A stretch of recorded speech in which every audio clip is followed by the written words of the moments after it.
DK ಪದಗ್ರಹಣದ ಜೊತೆಗೆ ಸುಮಾರು 8ರಿಂದ 10 ಶಾಸಕರುಗಳು ಸಚಿವರಾಗಿ ಪ್ರಮಾಣ ವಚನ ಸ್ವೀಕಾರ ಮಾಡಬಹುದು. ಪವರ್ ಟಿವಿಗೆ ನೆಕ್ಸ್ಟ್ ಸಿಎಂ ಡಿಕೆ ಆಪ್ತ ಮೂಲಗಳಿಂದ ಈ ಮಾಹಿತಿ ಸಿಕ್ಕಿದೆ.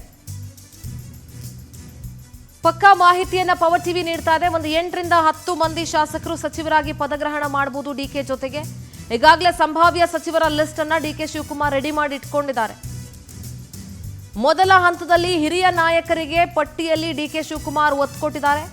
ಪರಮೇಶ್ವರ್, ಸತೀಶ್ ಜಾರಕಿಹೊಳಿ, ಎಂಬಿ ಪಾಟೀಲ್, ಜಮೀರ್ ಅಹಮದ್, ಕೆಜೆ ಜಾರ್ಜ್, ಲಕ್ಷ್ಮೀ ಹೆಬ್ಬಾಳ್ಕರ್ಗೆ ಮೊದಲ ಪಟ್ಟಿಯಲ್ಲಿ ಸ್ಥಾನ ಇದೆ. ಸೊ 8ರಿಂದ 10 ಶಾಸಕರು ಸಚಿವರಾಗಿ ಪದಗ್ರಹಣ ಮಾಡಲಿದ್ದಾರೆ. ಆಮೇಲೆ ಕ್ಯಾಬಿನೆಟ್ ಎಕ್ಸ್ಪಾನ್ಷನ್ ಡೆಫಿನೆಟ್ಲಿ ಆಗೇ ಆಗುತ್ತೆ. ಈಗ ಮೊದಲ ಹಂತದಲ್ಲಿ 8ರಿಂದ 10 ಶಾಸಕರ ಪಟ್ಟಿಯನ್ನ ಸಚಿವರಿಗೆ ಪ್ರಮೋಟ್ ಮಾಡೋದಕ್ಕೆ ಡಿಕೆ ಶಿವಕುಮಾರ್ ರೆಡಿ ಮಾಡಿ ಇಟ್ಕೊಂಡಿದ್ದಾರೆ ಅಂತ ನೆಕ್ಸ್ಟ್ ಸಿಎಂ ಡಿಕೆ ಅವರ ಆಪ್ತ ಮೂಲಗಳಿಂದ ಮಾಹಿತಿ ಸಿಕ್ಕಿದೆ.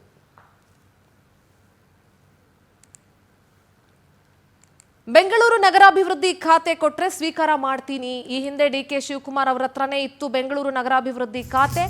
ಈಗ ಅದನ್ನ ಏನಾದರೂ ನನಗೆ ಕೊಟ್ರೆ ನಾನು ಅದನ್ನ ಆಕ್ಸೆಪ್ಟ್ ಮಾಡ್ತೀನಿ ಅಂತ ಪವರ್ ಟಿವಿಗೆ ಮಾಜಿ ಸಾರಿಗೆ ಸಚಿವ ರಾಮಲಿಂಗಾರೆಡ್ಡಿ ಹೇಳಿಕೆ ಕೊಟ್ಟಿದ್ದಾರೆ.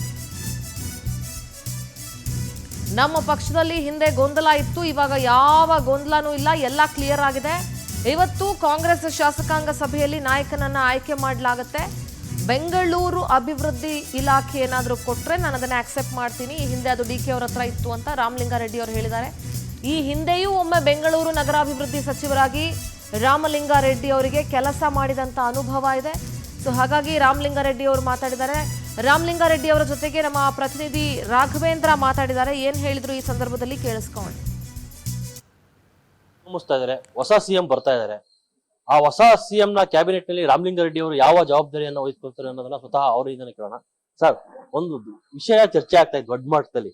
ರಾಮಲಿಂಗಾರೆಡ್ಡಿ ಅವರಿಗೆ ಗೃಹ ಖಾತೆ ಮತ್ತೆ ಬೆಂಗಳೂರು ನಗರಾಭಿವೃದ್ಧಿ ಖಾತೆ. ಏನ್ ಸರ್? ಈಗ ಹಿಂದೆ ನಾನು 5 ಸಲ ಮಿನಿಸ್ಟರ್ ಆಗಿದ್ದೀನಿ. ಇಂಥ ಖಾತೆ ಕೊಡಿ ಅಂತ ಯಾವತ್ತೂ ಕೇಳಿಲ್ಲ. ಹೋದ್ಸಲಿ ಮಾತ್ರ ನಾನು 8 ಸಲ ಆಗಿತ್ತಾಗಲೇ. ಆಗ ನನ್ನ ಸೀನಿಯಾರಿಟಿಗೆ ತಕ್ಕನಾಗೆ ಪೋರ್ಟ್ಫೋಲಿಯೋ ಕೊಟ್ಟಿರಲಿಲ್ಲ ಅಂತೇಳಿ ಸ್ವಲ್ಪ ಬೇಸರ ಆಗಿತ್ತು ಅಷ್ಟೇ.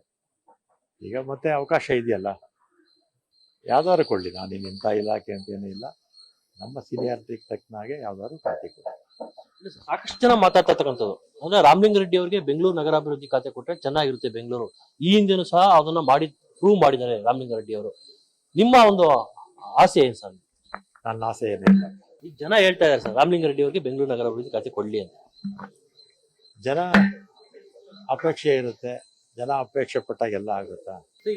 ಈಗ ಅಂದ್ರೆ ಡಿ ಕೆ ಶಿವಕುಮಾರ್ ಅವರು ಸಿಎಂ, ಸಿದ್ದರಾಮಯ್ಯ ನಿರ್ಗಮಿಸ್ತಾ ಇದ್ದಾರೆ, ಡಿ ಕೆ ಶಿವಕುಮಾರ್ ಅವರು ಸಿಎಂ ಆಗ್ತಾ ಇದ್ದಾರೆ. ಯಾವ್ದೇ ಗೊಂದಲ ಇಲ್ವಾ ಹೊಸ ಪಕ್ಷದಲ್ಲಿ ಈಗ ಸದ್ಯಕ್ಕೆ? ಯಾವ ಗೊಂದಲನೂ ಇಲ್ಲ. ಗೊಂದಲ ಇತ್ತು, ಅದೆಲ್ಲ ಸಮರ್ಪಕವಾಗಿ ನಮ್ಮ ಹೈಕಮಾಂಡು ತೀರ್ಮಾನ ತಗೊಂಡು ಎಲ್ಲರೂ ಕೂಡ ಸಮಾಧಾನ ಮಾಡಿ ಈಗ ಪ್ರಮಾಣ ವಚನಕ್ಕೆ ಎಲ್ಲ ಅಣಿ ಆಗ್ತಾ ಇದ್ದಾರೆ. ಜೊತೆಯಲ್ಲಿ ಇನ್ನೂ ಒಂದಷ್ಟು ಜನ ಮಿನಿಸ್ಟರ್ಸು ಪ್ರಮಾಣ ವಚನ ತಗೊಳ್ತಾರೆ.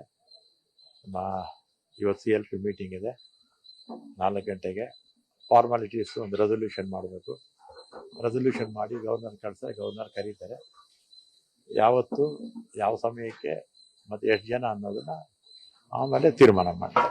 ಸೊ ಒಂದು ವಿಚಾರ ಚರ್ಚೆ ಆಗ್ತಾ ಇತ್ತು, ಸಿದ್ದರಾಮಯ್ಯನವರನ್ನ ಕೆಳಗಡೆ ಇಳಿಸಿದ್ರೆ ಕಾಂಗ್ರೆಸ್ ನಲ್ಲಿ ದೊಡ್ಡ ಮಟ್ಟದ ಕ್ರಾಂತಿ ಆಗುತ್ತೆ ಅಂತ ಬಿಜೆಪಿ ಅವರು ಹೇಳ್ತಾ ಇದ್ರು. ಕೆಲವೊಂದಿಷ್ಟು ಸಾಮಾನ್ಯ ಜನರು ಸಹ ಮಾತಾಡ್ತಾ ಇದ್ರು. ಬಟ್ ಅಷ್ಟೊಂದು ಸ್ಮೂತ್ ಆಗಿ ಹೋಗ್ಬಿಡ್ತು ಸರ್ ಎಲ್ಲ. ಏನ್ ಸರ್ ಅಂತಹ ತಂತ್ರಗಾರಿಕೆ ಏನ್ ಮಾಡ್ತಾರೆ ಸರ್ ಹೈಕಮಾಂಡ್? ತಂತ್ರಗಾರಿಕೆ ಏನೇ ಇಲ್ಲ. 3 ವರ್ಷಕ್ಕೆ ಮುಂಚೆ ಏನೋ ಹೈಕಮಾಂಡ್ ಇವರೆಲ್ಲ ಕೂಡ ಮಾತಾಡಿದ್ರು.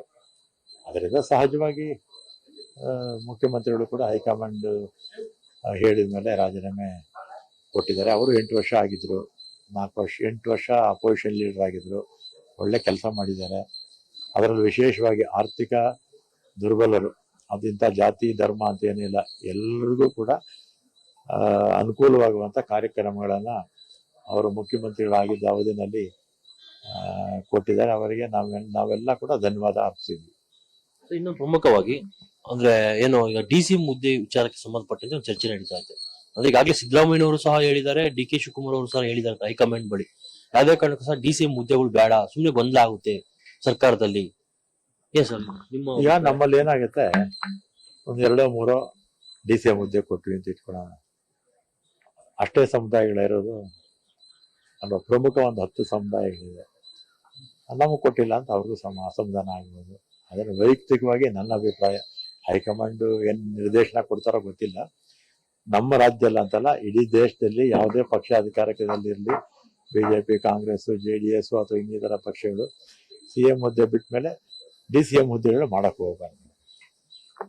ಈಗ ನಿಮಗೆ ಬಂದಿರೋ ಮಾಹಿತಿ ಪ್ರಕಾರ DK ಶಿವಕುಮಾರ್ ಅವರು CM ಆಗಿ ಯಾವ ಪ್ರಮಾಣ ವಚನ ಸ್ವೀಕರಿಸ್ತಾರೆ? ನಿಮ್ಗೆ ಏನಾದ್ರು ಇಂಟರ್ನಲ್ ಮಾಹಿತಿ ಇರ್ತದೆ? 1ನೇ ತಾರೀಕು ಅಂತಾರೆ, 5ನೇ ತಾರೀಕು ಅಂತಾರೆ, 3ನೇ ತಾರೀಕು ಅಂತಾರೆ. ಈ 4 ಗಂಟೆ CLP ಮೀಟಿಂಗ್ ಇದೆ, ಸ್ಪಷ್ಟವಾಗಿ ಗೊತ್ತಾಗುತ್ತೆ. ಇದಿಷ್ಟು ಸಚಿವರಾಗಿರ್ತಕ್ಕಂಥ ರಾಮಲಿಂಗಾರೆಡ್ಡಿ ಅವರ ಮಾತು. ಕ್ಯಾಮರಾಮನ್ ರಮೇಶ್ ಜೊತೆ ರಾಘವೇಂದ್ರ, ಪವರ್ ಟಿವಿ, ಬೆಂಗಳೂರು.